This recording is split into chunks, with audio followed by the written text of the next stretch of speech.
Bisa naon dibikeun ka intu Bapa, nah bisa ngaganti kana kanyaan nu geus dibikeun.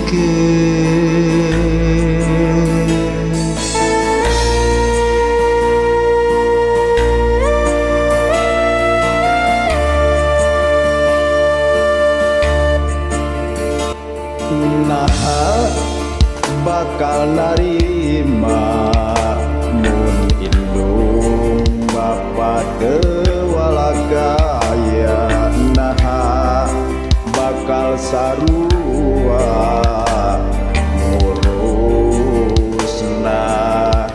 siga aranjeunna.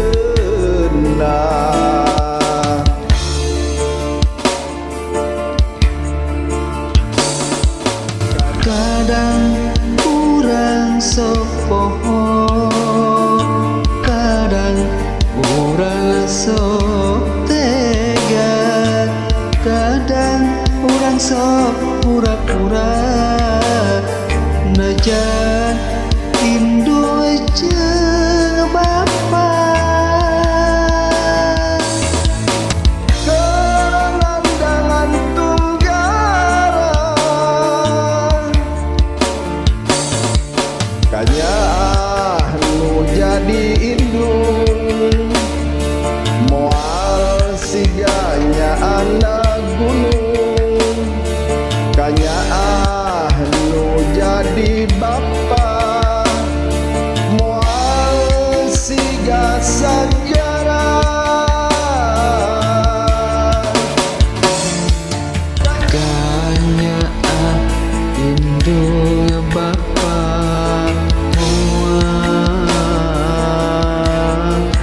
bisa diganti ku harta benda.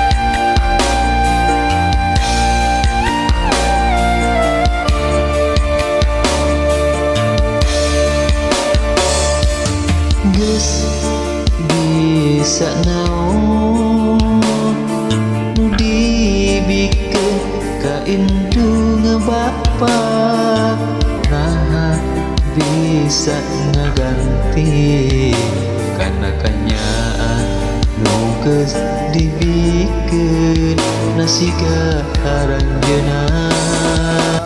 Kadang urang sok poho, kadang urang sok tega, kadang urang sok pura-pura najan indung jeung Bapa keur nandangan